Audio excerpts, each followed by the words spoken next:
ஒரு குழந்தை ஒரு வார்த்தையை கேட்டாதான் அந்த வார்த்தையை வந்து அது சொல்லும். அந்த குழந்தைக்கு வந்து காது கேட்கல அப்படின்னா அந்த வார்த்தைகள் வந்து காதில் விழுகாது. அப்போ காதில் விழுகாதப்ப அந்த குழந்தையால அதை சொல்லவும் முடியாது. ஏன்னா பிரெயின் ட்ரெயின் ஆகலை.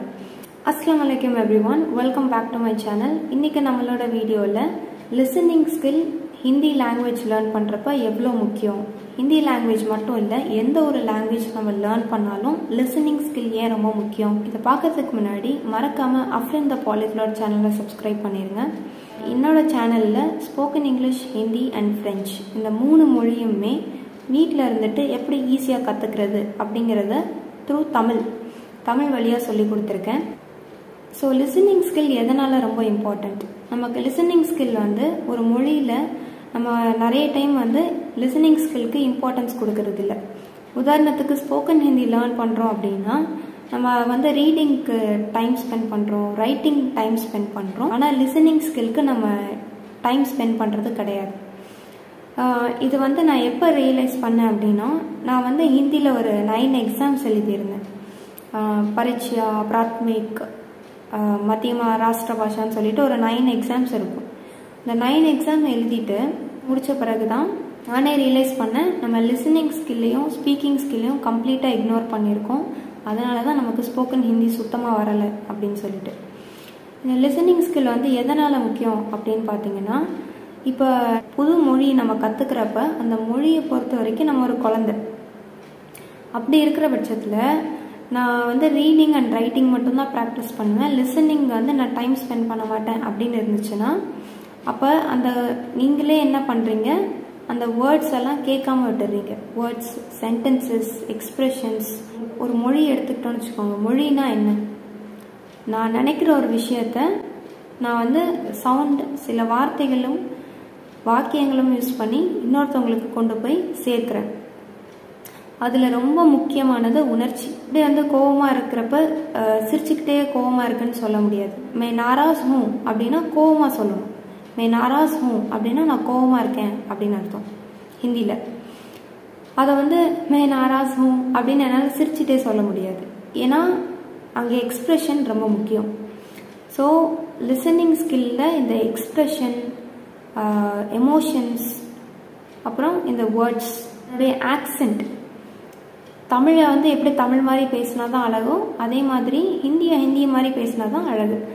ஸோ ஹிந்தியில் உள்ள அந்த ஆக்சென்ட் இது எல்லாமே நமக்கு கிடைக்கணும் அப்படின்னா லிசனிங் ஸ்கில் வந்து ரொம்ப முக்கியம். அதனால தான் நம்ம என்ன பண்ணணும், நிறைய ஹிந்தியில் என்னென்ன வீடியோஸ் இருக்கோ நான் ஏற்கனவே ஒரு ஆர்டர் சொல்லியிருந்தேன். ஏன்னா நம்ம அந்த மொழியை பொறுத்த வரைக்கும் ஒரு குழந்தை அப்படிங்கிறனால முதல்ல ரைம்ஸ்லேருந்து ஆரம்பிங்க. ரைம்ஸ் முடிச்சுட்டு நெக்ஸ்ட்டு ஸ்டோரிஸ், அதுக்கப்புறம் சீரியல், அதுக்கப்புறம் மூவிஸ். இந்த ஆர்டரில் போனீங்க அப்படின்னா உங்களுக்கு ஈஸியாக புரிய ஆரம்பிச்சிடும். எடுத்தோடனே நீங்கள் சீரியலுக்கோ இல்லை எடுத்தோடனே நீங்கள் மூவிஸ்க்கோ போனீங்க அப்படின்னா அது ரொம்ப டிஃபிகல்ட் ஆகிடும், உங்களால் புரிஞ்சுக்கிறது முடியாது. அதுவும் குறிப்பாக நான் சீரியல் அண்ட் மூவிஸ் ரெக்கமெண்ட் பண்ண மாட்டேன். எதனால் அப்படின்னா நம்ம டெய்லி லைஃப்பில் யூஸ் பண்ணுறது எதுவுமே இருக்காது. நிறைய அன்வான்ட் சென்டிமெண்ட்ஸ், டெய்லி லைஃப்பில் சம்மந்தப்படாத விஷயங்கள்லாம் வந்து எக்ஸ்ட்ரா ஃபிட்டிங் வந்து நிறையா இருக்கும். ஸோ அது நம்ம லைஃப்க்கு வந்து தேவைப்படாத வேர்ட்ஸு அதை எல்லாமே எக்ஸ்ட்ராவாக ஆட் பண்ணியிருப்பாங்க. ஸோ அதை ஹைலி இட்ஸ் நாட் ரெக்கமெண்டட்.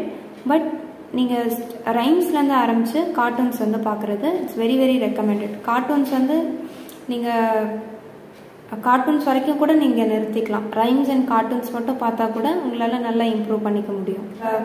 இதுக்கான இன்னொரு நல்ல உதாரணம் என்னென்னு பார்த்தீங்கன்னா, இந்த கொரியன் லாங்குவேஜ் இருக்குது இல்லையா, கொரியன் லாங்குவேஜ், சைனீஸ் லாங்குவேஜ், அந்த மேண்ட்ரியன் லாங்குவேஜ் இதெல்லாம் இருக்குது இல்லையா, இதை வந்து நம்ம பார்க்குறப்ப எப்படி இருக்கும், ஏதோ டப்பாவாக வரைஞ்சி விட்ட மாதிரி இருக்கும்.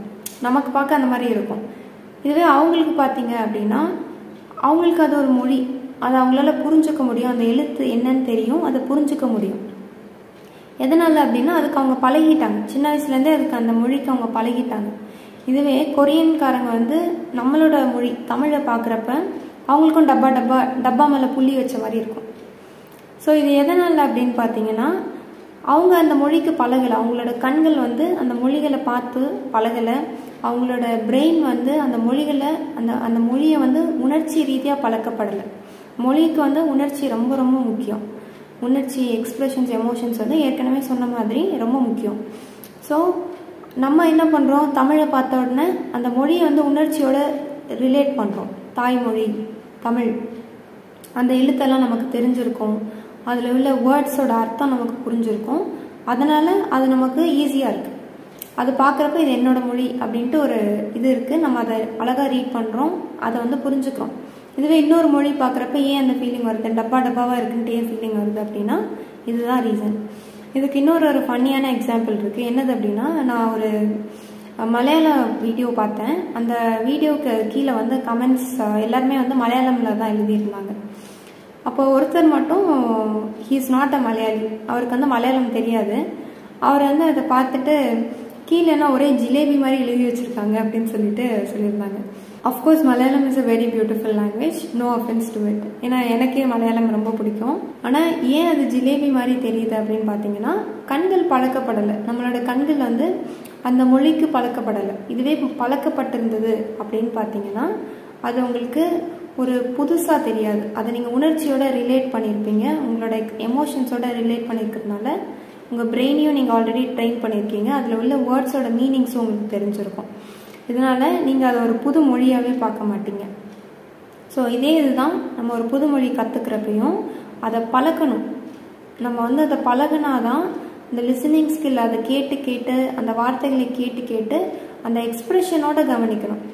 அவன் வந்து அந்த வார்த்தையை சொல்கிறப்ப கோவமாக சொல்கிறானா, சிரிச்சிட்டு சொல்கிறானா, ஹாப்பியாக சொல்கிறானா, இது வந்து கவனிக்கிறது ரொம்ப முக்கியம். அதை கவனிக்கிறதோட நிறுத்திக்காமல் இமிட்டேட் பண்ணணும். அவங்க சொல்கிறது என்னதோ அதை அப்படியே ரிப்பீட் பண்ணணும். ஸ்டார்டிங்கில் நீங்கள் ஸ்டோரிஸ் பார்க்குறப்ப எல்லா வேர்ட்ஸும் உங்களால் புரிஞ்சுக்க முடியலனாலும் அட்லீஸ்ட் குட்டி குட்டி டைலாக்ஸ் இருக்கும். இதரா, இங்கே வா, உதர்ஜா, அங்கே போ, மத் கரோ, பண்ணாத, இந்த மாதிரி சின்ன சின்ன டைலாக்ஸ் இருக்கும். அந்த டைலாக்ஸை உங்களால் கண்டிப்பாக ஈஸியாகவே அண்டர்ஸ்டாண்ட் பண்ணிக்க முடியும்.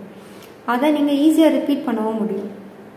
ஸோ லிசனிங் ஸ்கில்லை அவாய்ட் பண்ணாதீங்க. லாங்குவேஜ் லேர்ன் பண்ணுறப்ப லிசனிங் ஸ்கில் ரொம்ப முக்கியம். ஸோ இந்த வீடியோ உங்களுக்கு பிடிச்சிருந்தது அப்படின்னா மறக்காமல் லைக் பண்ணி, ஷேர் பண்ணி, சப்ஸ்கிரைப் பண்ணிடுங்க. இந்த வீடியோ இவ்வளோ தூரம் பார்த்ததுக்கு சுக்ரியா.